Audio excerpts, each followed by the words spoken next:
This is the Dollemore Daily, and I'm Jesse Dollemore.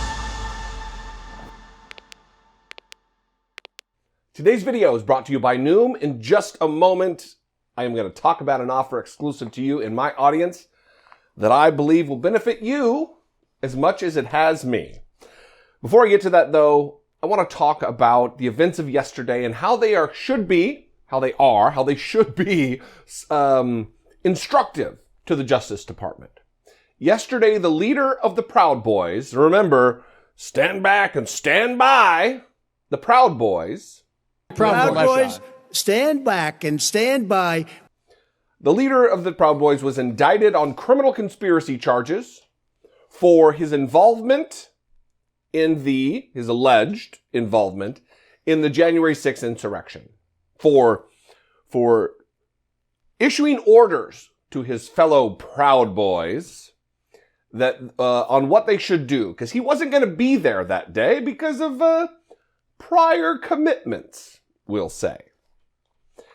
And the reason I say it should be instructive to the Justice Department is that it should be a reminder of things they already know. It should be a reminder for them to know that you needn't have been there at the insurrection to be involved in the criminal conspiracy.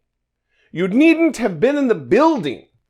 You needn't have made the march from the ellipse at the White House to the Capitol. And this should be instructive relative to Donald Trump and Rudy Giuliani, trial by combat, you gotta fight like hell. All of these things should be instructive to the Justice Department. They should be taking action, actively investigating people. We already have seditious conspiracy charges and other conspiracy charges related to all of this. They clearly understand that charges can be brought. I'm going to read a little bit from this Washington Post article, or New York Times article it is. Let me make sure of that. It is New York Times. But before I get to this, and there is some important stuff in here, because this is an underreported. It is being reported, but they're not giving it the time that it deserves. Before I get to that, a word from today's sponsor, Noom. We spend so much time at our jobs or on our commutes or just even on our phones that we often forget to look after ourselves. Since last summer, I have taken just 10 minutes a day to focus on my health, utilizing about 1 hour per week. And I have brought down my weight and upped my energy level and improved the quality of my sleep. How might be your question? Noom is your answer. Noom is a new and different way to get healthy, a program that fuses the power of technology with the empathy of real human coaches to teach you how to identify and change your behaviors for proven long-term results. Stop just for a moment and make time for yourself. Fill out your free 30-second quiz today at noom.com/Dollemore or click the link in the description to turn the corner toward a fitter you. Noom is way more than just a weight loss program. Through clever nuggets of motivational wisdom, Noom humorously inspires you to stick to your goals. Their detailed exercise and food trackers show you how your effort is stacking up and where your calories are being spent. And using Noom's stoplight-colored food chart gives you a clearer sense of what foods are good and what foods are not quite as good. You can imagine which is green and which is red, but no foods are off the table. Noom inspires you to take measurable strides toward better health. Walk with me. Head to noom.com/Dollemore or click the link in the description to take your free 30-second quiz to improve your well-being right now. All right, let's dive into this New York Times story. Former Proud Boys leader indicted in January 6th investigation. A federal grand jury charged Enrique Tarrio with conspiracy in the Capitol attack last year, making him the second leader of a far-right group to face charges in the past several months. And you'll find in subsequent paragraphs that I read that not only was he acting as the leader of his own far-right group, he was meeting with others He was meeting with the leader of the Oath Keepers in a secret meeting in an underground garage, a la Watergate, to instruct his individual members, the men under his command, to take part in the insurrection, in what ended up being a violent attempted overthrow of the United States government. Enrique Tarrio, the former leader of the Proud Boys, was charged in a federal indictment unsealed on Tuesday with conspiring with other top lieutenants of the far-right nationalist group to disrupt the certification of the 2020 presidential election by helping to plan and launch the attack on the Capitol last year. The charges against Mr. Tarrio, filed in federal district court in Washington, were another major development in the January 6th investigation, and the second time in recent months that an indictment has been brought against a leader of a far-right extremist group that played a prominent role in the attack. It can no longer be said that this is just a drinking club, that we're Western chauvinists or whatever nonsense they try to pass off on the American people. Their leader has been charged with conspiracy, a federal crime that carries with it time. Real time. In January, prosecutors charged Stuart Rhodes, the gentleman I just mentioned that you'll find out in a few minutes, met with Tarrio in the underground secret meeting. In January, prosecutors charged Stuart Rhodes, the founder and leader of the Oath Keepers militia, with seditious conspiracy for what the government has described as a plot to violently disrupt the work of Congress. While Mr. Tarrio's indictment did not fundamentally alter the government's portrait of the violence that erupted at the Capitol on January 6 last year, it did serve to fill in details of how one of the most visible far-right groups on the ground that day planned for and ultimately played a crucial part in the storming of the building. You see, with conspiracy, there are disparate elements. There is planning that goes in. There is communication. And there are elements of this crime, all of which have to be met in order for a grand jury to vote to indict. There are elements of this crime, all of which have to be met for them to be convicted. The indictment offered a broad view of the Proud Boys' role in the weeks and months leading up to the Capitol attack. It described how members of the group participated in pro-Trump rallies in Washington well before January 6th and coordinated with each other to prepare to return to the city for yet another rally on the day that Congress was set to certify the Electoral College vote. It is not by accident that all of these separate groups were able to coordinate. Were they just coincidentally of like mind? No, it is very unlikely that that is the case. It is far more likely that they coordinated one with another to accomplish their singular goal, which was to try to overturn a free and fair and settled American election. There was planning to occupy federal buildings in order to get their way. This wasn't a protest that got out of hand.